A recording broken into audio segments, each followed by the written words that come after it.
저는 오늘 발표 불안에 대해서 좀 얘기를 해보려고 하는데 다른 선생님들도 다 각자 주제를 가지고 오셨는데 제가 얘기를 제일 잘 들을 수 있는 건 발표 불안에 대한 얘기인 것 같아요. 저도 발표 불안을 겪었고 사실 지금도 겪고 있어요. 취업 준비하는 친구들 보면 이제 서류 전형 준비 잘 끝내고 정말 다행으로 서류 전형 통과한 다음에 면접 전형으로 넘어가잖아요. 그럼 참 그때부터 새로운 고민이 시작인 거예요. 자소서 작성 잘 해놓고 그거는 몇 날 며칠을 고민해서 쓸 수 있잖아요. 근데 면접은 가서 누가 물어보면 바로 답을 해야 되잖아. 되게 어렵죠. 누가 안 어렵겠어요, 그게. 그래서 그런 상황에 대해서 이제 저 발표 불안 겪는 것 같아요. 어떻게 해야죠? 이렇게 물어보는 친구들이 되게 많았거든요. 근데 발표 불안은 정말 인류에게 보편적인 현상인 거예요. 너만 느끼는 게 아니라 모든 인간은 발표할 때 다 불안감을 느껴요. 그 불안감을 어떻게 대처하느냐의 차이인 것 뿐이거든요. 예를 들면 뭐 타이타닉 찍었던 디카프리오가 타이타닉으로 이제 아카데미에 이제 노미네이트가 됐는데 상 받으면 나가서 수상 소감을 얘기를 해야 되잖아요. 그게 너무 싫더라는 거야. 그래서 상 안 받으려고 했다고 뭐 그런 얘기들도 있고. 그리고 미국에서 2005년에 설문조사를 해보니까 당신은 무엇에 가장 두려움을 느낍니까? 라고 설문조사를 했다는 거죠. 그랬더니 나는 대중 앞에서 이야기하는 게 제일 무섭다라고 얘기한 사람이 42%였대요. 참고로 그 다음이 28%가 나왔는데 28% 나온 거는 죽음이라는 거였어요. 죽음보다 두려운 게 발표라는 거죠. 누구나 다 떨린다는 거, 일단은 그걸 좀 머릿속에 담아놔야 될 것 같아요. 그럼 도대체 이게 발표 불안이라는 상황이 왜 일어날까? 신체적으로, 정신적으로 혹은 환경적으로 이런 것들이 왜 일어날까 하는 걸 한번 생각해 보면 발표 상황은 확실히 스트레스 상황이에요. 일상이 아니잖아요. 누군가의 앞에서 내 이야기를 하고 친구가 아니라 내 소견, 의견 이런 것에 대해서 뭔가 잘 이야기해야만 하는 그런 상황이면 당연히 스트레스 상황인 게 맞습니다. 스트레스를 받게 되면 몸에서 약간 변화가 일어나요. 몸이 스트레스를 감지하게 되면 호르몬 분비가 일어나는 거죠. 아드레날린이 막 뿜어져 나옵니다. 그래서 심장 박동이 빨라지고 식은땀이 나고 갑자기 막 손발이 축축해지면서 이런 것들이 나오게 되는 거죠. 스트레스라고 인지를 하니까. 아마 예전에 뭐 어렸을 때 뭐 친구랑 좀 싸워봤다 이런 사람들이면 그 싸울 때의 상황을 생각해 보면 돼요. 인간에게 가장 보편적인 스트레스 상황은 싸울 때거든요. 혹은 사냥할 때. 내가 저 친구랑 말하다가 뭔가 잘 안 맞아서 싸움이 이제 시작이 된 거예요. 그러면 심장박동이 빨라지고 식은땀이 흐르고 갑자기 말이 빨라지고 목소리 톤이 높아지고 하는 그런 것들. 면접 상황도 똑같은 스트레스 상황이라는 거. 왜 그럼 스트레스 상황에서 아드레날린이 이렇게 많이 나올까요? 이 상황에서 싸워서 이기거나 이 상황에서 도망치도록 하기 위해서 이 호르몬이 분비가 되는 거예요. 그렇잖아요. 싸움 안에서 싸워서 내가 더 잘 움직여서 싸워서 이기면 나한테 안전이 보장이 되는 거죠. 혹은 엄청 빠르게 도망가서 이 상황을 회피하면 나는 안전을 보장받는 거죠. 면접 상황도 똑같이 이해하시면 돼요. 두 번째 이유를 한번 보자면 평가에 대한 염려라고 얘기를 할 수가 있어요. 면접이라는 건 내가 뭐 보통 얘기하는 거는 뭐 회사랑 나랑 뭐 동등한 관계에서 뭐 맞춰본다 이러는데 사실 보면은 뽑을지 말지 결정은 면접관이 하는 거고 나는 잘 보이고 싶어서 앞에서 이렇게 있는 사람인 건데 보편적으로는 그렇게 되죠. 근데 그 상황에서 불안하지 않거나 이 사람이 나한테 어떻게 평가할지에 대해서 불안하지 않다? 이건 사실 거짓말인 거죠.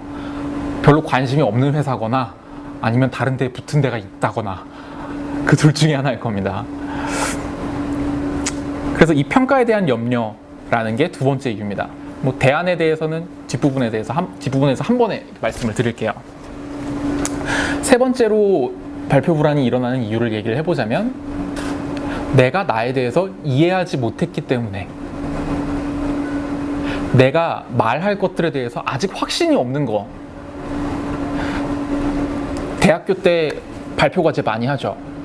그러면 뭐 어디서부터 몇 페이지부터 몇 페이지까지 내용을 발표 과제로 만들어서 PPT 띄워가지고 얘기를 해요. 그럼 아마 조별 과제면은 그거 발표하는 사람이 제일 힘들 거예요. 왜냐면 이번 학기에 배우는 내용인데 그거 잘 이해가 돼 있겠어요? 교수님만큼 내가 그게 이해가 돼 있을까요? 절대 아니죠. 그러니까 내가 모르는 내용을 가지고 앞에 나와서 얘기를 하려니까 당연히 불안할 수밖에 없어요. 나도 확신이 없는 얘기를 누군가한테 얘기를 한다라는 건 당연히 불안이 따르는 이야기입니다. 그렇게 세 가지를 이야기를 해드릴게요. 그럼 어떻게 발표 불안에서 벗어날 수 있을까? 대응 전략이 뭐냐? 이제 인터넷에 많이 쳐볼 겁니다. 인터넷에서 발표까지 치면 자동 검색어 자동 완성으로 발표 불안 벗어나는 법, 발표 불안 어떻게 해요? 뭐 이런 얘기들 굉장히 많이 나와요. 그래서 뭐 이제 책도 찾아보고 이런 것도 저런 것도 찾아보고 하면은 뭐 자신감을 가지세요 라던가 뭐 목소리를 크게 하세요 라던가 뭐 할 수 있다라는 믿음을 가지세요. 다 좋은 말이죠. 다 맞는 말이에요. 근데 뭔가 손에 쥐는 대응 전략이 아닌 거잖아요. 나 발표 불안인데 어떻게 해? 잘해. 열심히 해. 라고 얘기하는 것밖에 안 되잖아. 그럼 응원이지 전략은 아닌 거죠. 첫 번째로 대응 전략에 대해서 얘기를 해보자면 이건 실제로 저도 계속 발표를 해야 되는 상황에서는 이런 식으로 발표 불안을 떨쳐내고 있어요. 첫 번째 상황은 스트레스 상황이라고 했죠. 발표 불안은 스트레스 때문에 온다고 했죠. 자, 스트레스 상황이 돼서 몸에서 막 아드레날린이 분비가 되고 있어요. 이 아드레날린은 만약에 아드레날린이 인격이 있는 존재라면 이 상황이 좋아서 분비가 된 겁니까? 아니면 이 상황이 나빠서 분비가 된 겁니까? 그런 가치 판단을 하지 않아요. 스트레스 상황이란 건 우리가 보통 부정적으로 받아들이게 마련인 건데 굉장히 긍정적일 때도 분비가 될 수 있는 거거든요. 이 상황이 너무 들뜨고 신나고 기뻤을 때도 그럴 수 있다라는 거거든요. 보통 뭐 이제 발표 준비를 하거나 면접 준비를 하거나 할 때 이런 얘기 많이 하죠. 나 내일 발표인데 나 망치면 어떡하지? 망하면 어떡하지? 못하면 어떡하지? 여기서 나 내일 너무 잘하면 어떡하지? 완전 성공하면 어떡하지? 대박 나면 어떡하지? 이런 얘기 아무도 안 하잖아요. 우리는 이 스트레스 상황을 늘 부정적이라고만 생각을 해왔던 거죠. 거의 성공에 대한 상상은 하지 않는다라는 데에서 이 스트레스가 항상 부정적인 상태로 굳어져 있는 거죠. 부정적인 상상만 하는 겁니다. 그렇기 때문에 그 면접 상황은 싸움의 상황이 되는 거고 맞서 싸우는 게 아니라 도망치는 전략을 택하는 게 자연스러워지는 거죠. 계속 부정적으로만 생각을 했기 때문에. 딱 양을 비슷하게 생각해 보세요. 내가 면접 준비하면서 한 30분을 생각을 해봤는데 망할 것 같아 라고 하면 억지로 머릿속에 그림을 그려보는 겁니다. 내가 내일 면접을 보고 합격을 하고 면접에서 어떤 질문이 나왔는데 마침 또 막 준비한 질문만 던져. 그래서 너무너무 잘 대답을 하고 하는 그런 긍정적인 상상을 똑같이 양을 맞춰보세요. 생각보다 그것만으로도 엄청나게 불안감이 줄어들게 될 겁니다.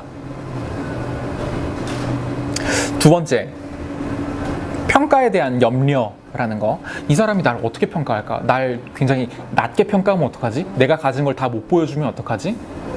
난 실제로 A라고 생각하는데 A 등급이라고 생각하는데 저 사람은 날 B라고 평가하면 어떡하지? 실제로 그래요. 그러니까 면접이란 과정은 이 사람에 대해서 어떤 성적을 매기는 과정인 게 사실은 맞습니다. 근데 그걸 내가 컨트롤할 수 있을까요? 이 상황을? 아니요. 아마 안 될 겁니다.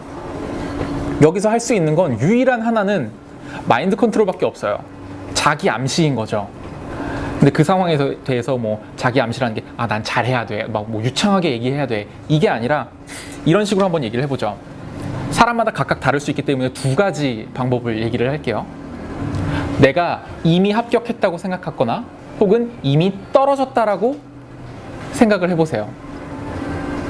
내가 이미 합격했다라고 생각을 한다면, 이게 잘 어울리는 사람도 있을 거예요. 난 동의할 수 없지만, 내가 이미 합격을 했어. 난 너무나 서류 전형이든 혹은 학벌이든 어떤 부분에 대해서 난 이미 너무 좋은 평가를 받았기 때문에 면접 같은 건 그냥 요식행위일 뿐이야 라고 생각하는 방법이 하나. 두 번째는 난 굉장히 부족해서 아마 면접을 잘 봐도 떨어질 거야. 굉장히 너무 극단적인 생각이긴 하지만 이게 실제로 도움이 될 수가 있어요. 왜냐하면 이 면접, 이 사람이 더 이상 나한테 평가를 어떻게 할 것이라는 그 불안감에서 벗어날 수 있는 그냥 특단의 조치 중에 하나입니다. 세 번째로는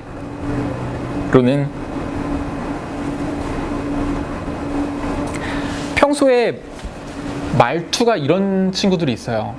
예를 들면 자기 기분, 너 지금 어떤 생각이 들어? 어떤 기분이 들어? 라고 하면 좋은 것 같아요 라던가 자기가 자기 얘기를 하는데 저는 그런 걸 좀 잘하는 것 같아요 라던가 저는 기분이 지금 굉장히 별로인 것 같아요 라던가 내가 내 기분과 나 자신에 대해서 이야기하는데 뭐뭐 하는 것 같아요 라고 이야기를 하고 있는 거죠. 내가 알고 있는 것들에 대해서 확신을 갖고 얘기하지 않는 버릇이 있는 친구들이 있어요. 전문적으로 얘기하면 자기주장성이 약하다라고 표현을 할 수가 있는데요. 이런 친구들이 보통 발표 불안을 겪는 경우가 굉장히 많습니다.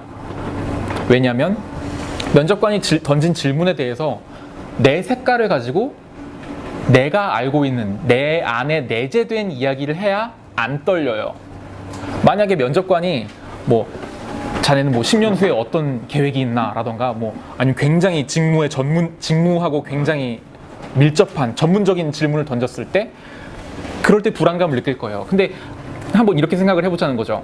면접관이 갑자기 우리 회사에서 자네 집까지 가는데 어떻게 가야 되나? 라고 얘기하면 떨릴까요?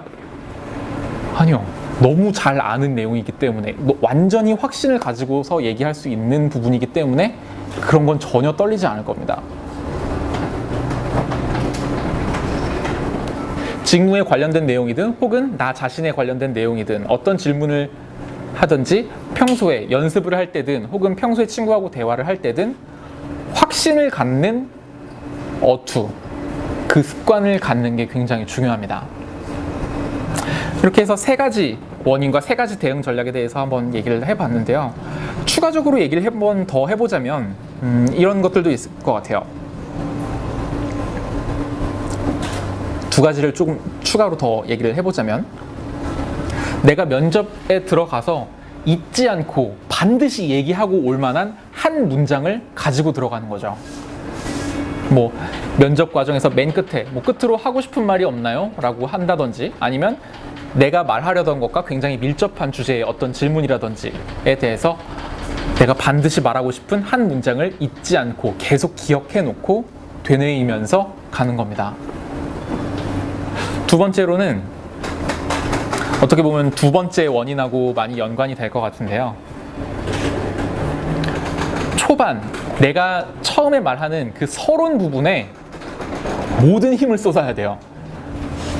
개그맨들도 보면 코너가 처음 시작했을 때 안 풀리게 되면 사람들이 끝까지 안 웃는다고 해요.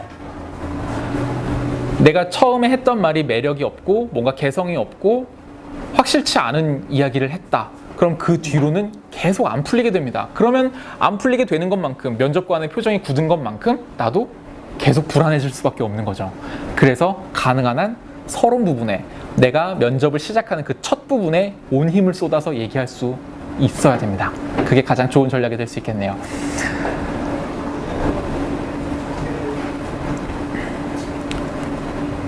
발표 불안에 대해서 이러쿵저러쿵 얘기를 해봤는데요. 저도 이런저런 책을 찾아보고 그리고 이런저런 사람들의 이야기를 들어보고 그 내용을 취합해서 얘기를 해드린 것에 불과해요.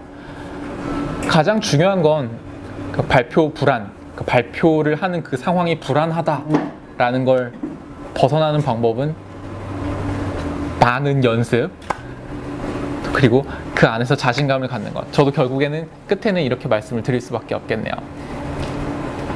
여러분들이 면접을 보는 상황 그리고 그 끝에 여러분들이 원하는 그 취업의 결과를 이루시길 꼭 여러분들이 원하는 취업 꼭 이뤄내시기를 기대하겠습니다. 네.